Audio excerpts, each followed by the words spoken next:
what's going on is a city that is populated mostly by black people, and the town is controlled by whites.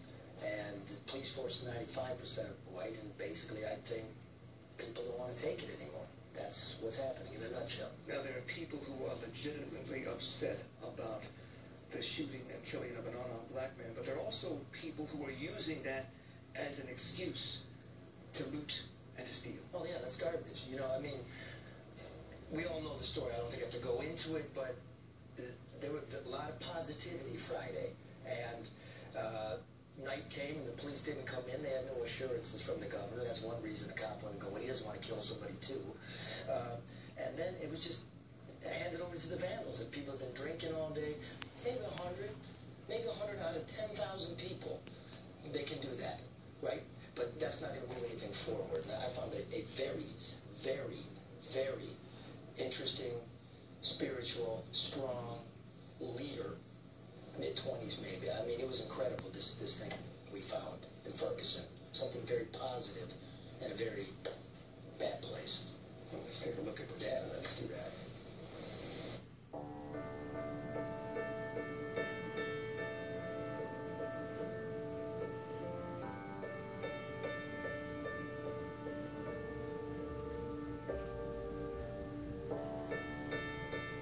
A white cop kills an unarmed black teen in the heart of America. First comes the rioting and the looting, and then comes martial law. But with the whole world watching, the police pull out. And for an afternoon, it's a victory for the black side of St. Louis, a place short on wins.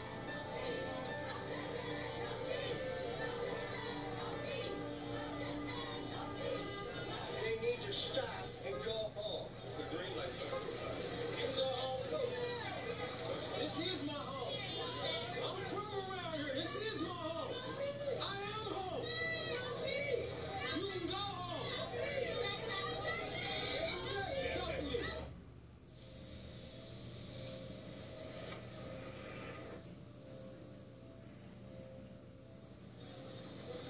Then evening falls.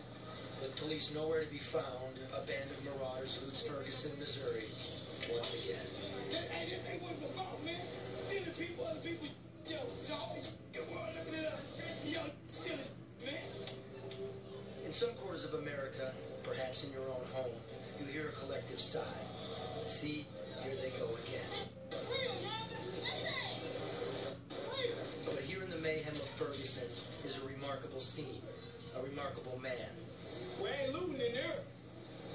Not here. We ain't looting in there. A young black man. We have nothing to add to this story except an opinion. We choose to believe this man is who we really are in America, or what we can and ought to be. DJ, you care about us all?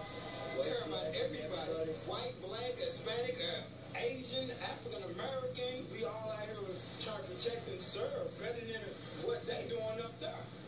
They blocking us out from tear gassing us, but they need to be out here protecting and serving. This is not what's up. Because my brother don't want this. I don't gotta know, but I know he don't want everybody looting and robbing stores. Same place where I gotta live and my son gotta live and everybody else gotta live. You black too. I'm black, but I still know I gotta live in this area. I ain't for the white man, I'm for everybody, but we ain't gotta loot the rob. Y'all did this already. I mean, this is y'all do, but y'all not doing anything. This is we done, bro. This done for. Why you got to have all rewards though? Trying to kill somebody out here. Y'all done for this. Done for, man. You gonna pop one of those, bro? I'm not popping nobody, but y'all lose for no reason.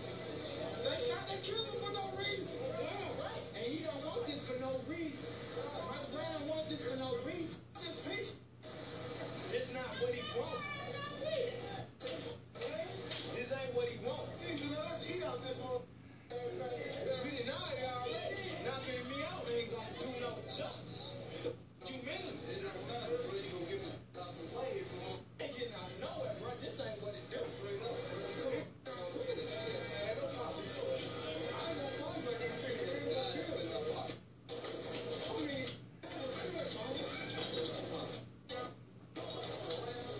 This uncivilized for you. I see why the chief of police call y'all ignorant bunch. If y'all being ignorant, doing ignorant, please, you gonna hit the money.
So serious, you could have been hurt or killed yourself. Yeah, there's a black man helped me out, There was. Hats off the DJ who was speaking some sense. Who realized, as the family of Michael Brown realizes too, the family of Michael Brown has said repeatedly, they do not support the looting and the violence. Yes, protest what happened to their son, but they do not condone what's happening in Ferguson right now. How could you? How could you? You can't condone it. But that's not to say what people are feeling is wrong. It's right. Express it in the right way like it was Friday. And I want to say this. It's not about us, we're the reporters, but I do want to thank Matt Phillips and Bob Schettelbauer for coming with me and having the courage to do that. And I want to say something to the leaders of Detroit is pay close attention. Pay attention to the neighborhood. Downtown is not the whole town. Fix the ambulances.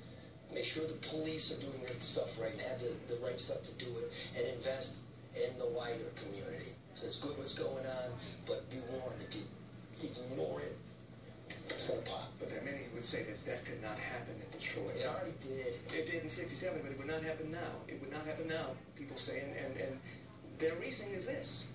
You have a majority black city, and you have a majority black police force, and you have a police chief who is interested in the community, who is out there talking to people every day, who doesn't just ride by, but who is on the streets. And that does make a difference. Yes, there may be problems here in Detroit, but you'll never see that kind of thing, I would hope, again.